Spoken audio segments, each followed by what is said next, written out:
It's me again, JG Slime TV. So, welcome back to my mini vlog. So, ito guys yung ating second vlog guys. So, ngayon namang vlog natin guys, papakita ko naman guys yung new look naman ng desk natin. So, ngayon pinalitan ko naman na siya guys ng ganito.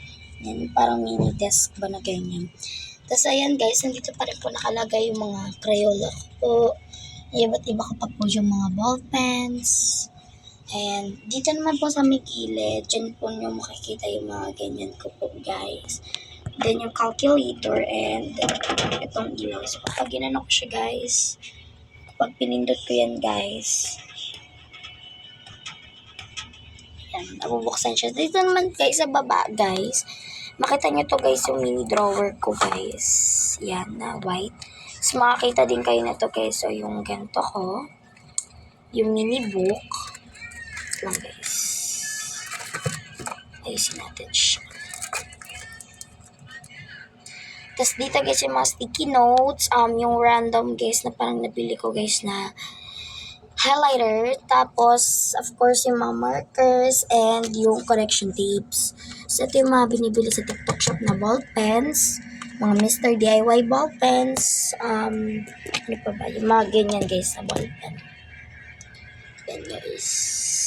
Madami pa yan guys. Punta sa loob niyan guys. Yan, makakakita kayo guys dyan ng mga marker. So, sinuzoom ko na lang siya dyan kasi hindi ko siya maaabot. Hindi ko siya mapapakita kasi nasa pinakadulo pa siya.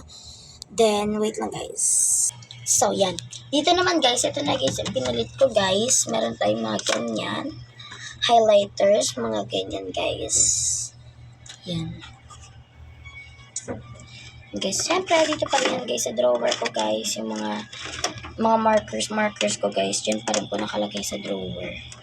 Laki masara ng drawer. Yan. So, mga papers, dyan ko na po siya nilagay guys. So, yan pala naman po. Tapos dito guys, makikita nyo guys yung computer ko. Tapos yung keyboard and yung mouse. Tapos meron tayo dyan mga parang electric fan. So, yun. So, setup natin. So, ngayon guys, ang gagawin lang po natin is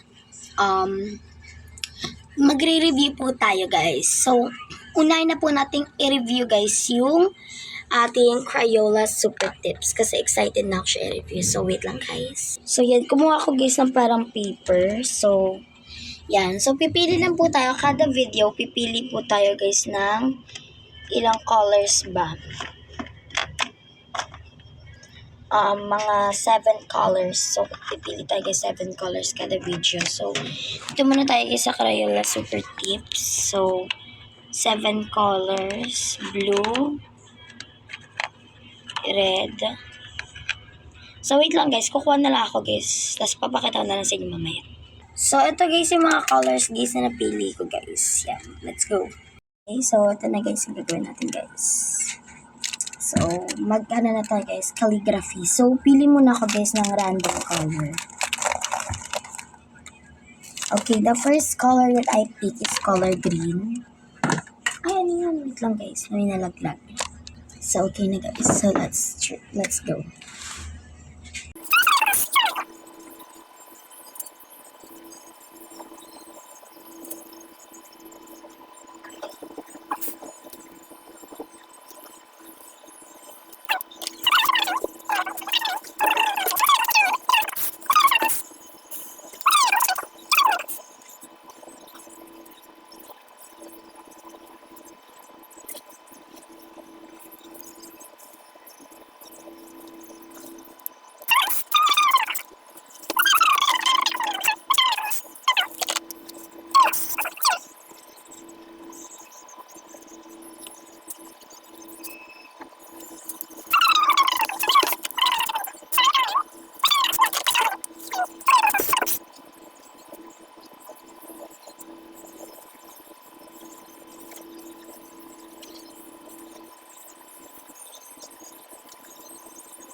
Parang mirror ba yung tawag doon pag nakikita nyo sa screen. So, yun lang guys ang ating video for today's for today.